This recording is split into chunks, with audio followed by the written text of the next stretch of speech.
jangan melihat proses penetapan Anas Urbaningrum sebagai tersangka itu hanya pada hari Jumat pekan lalu ya. Perlu disampaikan bahwa proses penyelidikan terkait dengan kasus Hambalang ini dilakukan sudah sejak tahun 2012. Yang kedua, gelar perkara yang dilakukan pada hari Jumat itu juga bukan gelar perkara satu-satunya. Jadi sebelumnya beberapa kali dilakukan gelar perkara di KPK, sehingga pada akhirnya kesimpulan yang didapat oleh penyidik bahwa kita firm bahwa Anas Urbaningrum bisa jadikan tersangka terkait dengan kasus Hambalang ya. Tentu mendasarkannya adalah bukti-bukti yang sudah kita cari, kita analisa baik dari keterangan beberapa pihak maupun dari bukti-bukti yang ada di KPK. Kita sering lupa bahwa peristiwa ini juga muncul ramai dibicarakan pada 3-4 bulan yang lalu ya, bagaimana pengakuan sopir Nasaruddin misalnya, atau pengakuan Nasaruddin misalnya. Kemudian juga ada beberapa informasi dan data yang diperoleh oleh KPK. Proses itu oleh KPK divalidasi ya. Jadi tidak sekedar si A bicara bahwa si B melakukan atau menerima sesuatu tanpa dilakukan validasi. Nah, proses validasi yang dilakukan oleh KPK itu memerlukan waktu, dan pada endingnya adalah pada hari Jumat gelar perkara yang lalu yang lengkap dihadiri oleh 5 pimpinan KPK dan suara bulat saya kira untuk memutuskan bahwa Saudara Anas Urbaningrum bisa dijadikan tersangka. Saya hanya melihat bahwa yang dialami oleh Mas Anas ini adalah bukan penegakan hukum, tetapi konspirasi yang sudah direncanakan. Ya. Apa yang tadi dijelaskan oleh teman saya bahwa kejanggalan-kejanggalan untuk menentukan Saudara Anas Urbaningrum menjadi tersangka itu sangat banyak ya. Ada seprindik bocor, ya kan? Seprindik itu adalah rahasia negara. Ya. Kalau rahasia negara sampai bocor seperti itu, ya, itu saya yakinnya itu pasti itu ada di antara pimpinan KPK itu yang membocorkan. Itu saya yakin. Ya. Makanya saya hanya meminta ya kepada kepolisian, ya, karena ini kriminal, ya, bukan delik pengaduan, langsung ambil alih untuk diusut segera. Ya, dan saya tidak percaya kode etik ya, kode etik di KPK. Karena apa? Karena sekarang ini kode etik KPK itu kan ada yang membentuk itu pimpinan KPK, ya kan? Bagaimana mau bisa menyelesaikan masalah ini, ya kan? Minum jeruk itu tidak mungkin, ya kan? Jadi saya minta, ya kan, kepada kepolisian untuk segera cepat usut kasus bocornya seprindik. Karena apa? Kalau ini dibiarkan, ya kan, ini pengkhianat. Apa buktinya tadi ada mengatakan bahwa ada konspirasi dalam hal ini? Oh, ya ini seprindik sudah otomatis sudah bocor kan, ya kan, dan banyak sekali kejanggalan-kejanggalan. Ya, kita tahu bahwa Mas Anas itu jadi ketua umum Partai Demokrat itu kan sudah dijelaskan bayi yang tidak diharapkan. Sekarang ya, oke baik, terima kasih banyak Bang Karni. Yang pertama saya harus menjelaskan kepada kawan saya ini Saudara Akbar Faisal, Saudara Yani, bahwa kami sebagai publik itu bukan mendukung orang-orang atau komisioner di KPK. Kami dalam posisi ingin menjaga lembaga Komisi Pemberantasan Korupsi. Kedua, saya juga ingin mengingatkan bahwa komisioner KPK itu tidak dipilih oleh Pukat, ICW, Kompak, itu dipilih oleh Saudara Yani dan kawan-kawan. Jadi kalau Anda ingin marah, marahlah kepada pilihan Anda, jangan marah kepada kami. Kami hanya menerima lembaganya diisi oleh pilihan Yani, Anas Urbaningrum, Akbar Faisal. Kami hanya menjaga saja supaya kenapa? Gede Pasek juga yang memilihnya. Jadi kami hanya menjaga lembaganya dan menjaga pilihan DPR ini. Begitu itu. Itu yang pertama. Kemudian yang kedua, harap itu dicatat ya nih.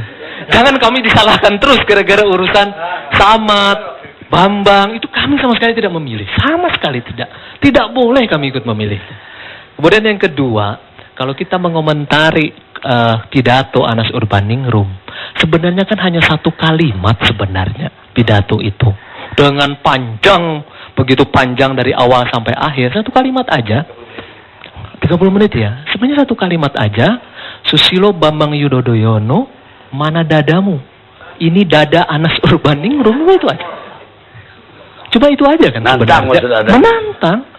Menantang secara langsung dengan tunjuk langsung jari mengatakan ini halaman pertama. Makanya kita mungkin malam ini dengan senang hati bersama seluruh rakyat menanti atau menunggu halaman kedua dari Anas Urbaningrum tentu.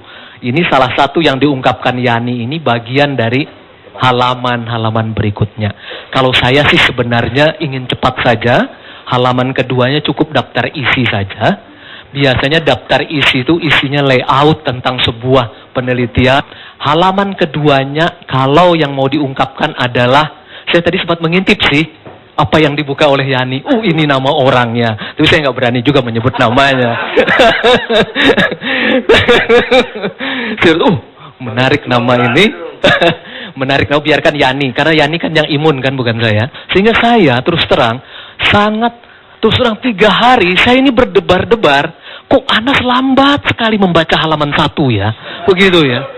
Saya pikir kok kalau cara Anas membaca halaman 1 saja 3 hari, kapan ya halaman kedua ini terbuka? Janjinya malam ini dia akan bacakan halaman kedua. Makanya ini yang menarik. Makanya menurut saya, coba pertanyaannya adalah, kalau dibuka kasus Senturi atau dokumennya Yani atau kasus yang lain dan yakin lain-lain, saya takut Anas ini sedang menghadapi satu dilema, apa yang sering kita sebut sebagai efek bumerang.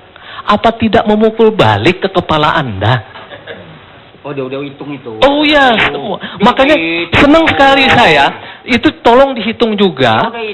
Mudah-mudahan apa yang dia sampaikan tidak memukul balik kepada dia, sehingga rakyat seperti saya senang sekali apabila Anas membuka semuanya, sehingga kita yakin bahwa kita harus menahankan bahwa optimisme pemberantasan korupsi tetap ada.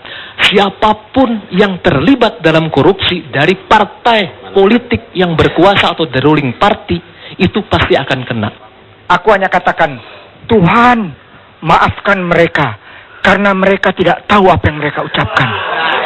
Itu pertama. Ya, itu pertama. Sebentar dulu. Ayat keberapa? Bang ya. Ayat keberapa? Yang kedua. Lukas 40. Jangan kita bilang itu bang. Yang kedua, kawan-kawan mau tahu jilidnya? Sekarang aku bilang, jilid 1, Anas menjadi tersangka. Jilid 2, Anas diperiksa sebagai tersangka dan masuk bui. Jilid 3, jilid 4, Anas menjadi terdakwa. Proses persidangan. Jilid 5, penyidikan KPK belum pernah ada yang bebas murni. Anas menjadi terpidana. Kita mendukung Anas Urbaningrum kalau semangatnya adalah untuk memberantas korupsi, menegakkan kebenaran keadilan di Republik ini, pasti rakyat mendukung. Buka semuanya, kasus apapun, mau berapa lembar apapun. Begitu juga dengan Partai Demokrat, tidak perlu risih kalau ternyata itu hanya ancaman. Jadi ini momentum semuanya buat Partai Demokrat, buat Anas Urbaningrum dan semuanya. Karena itu ini peristiwa politik yang menurut saya banyak kepentingan yang akan bersilangan. Ada yang menginginkan, nanti pasti kita akan menemukan ada bukti hukum. Kemudian ada yang menginginkan KPK lemah. Kemudian ada juga yang menginginkan Anas Urbaningrum lengser secepatnya. Ada juga keinginan Demokrat mengalami turbulensi terus dan seterusnya, dan ada persilangan kepentingan yang sangat banyak sekali.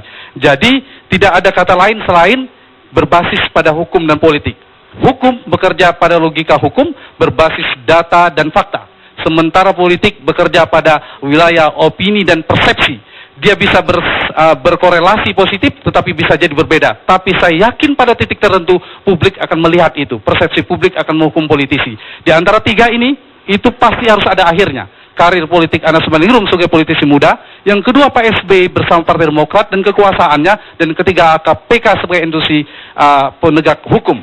Dan di antara tiga ini kredibilitasnya pasti ada yang harus lewat. Karena itu sejarah dan kita bersabar semuanya mudah-mudahan tegak. Itu persoalan ini. Yang kedua, terkait Partai Demokrat. Saya ingin masuk pada internal Partai Demokrat. Memang 2 minggu yang lalu di diskusi ini saya katakan, kalaulah Anas Urbaningrum ditetapkan tersangka, maka potensi turbulensi di internal Partai Demokrat akan turun.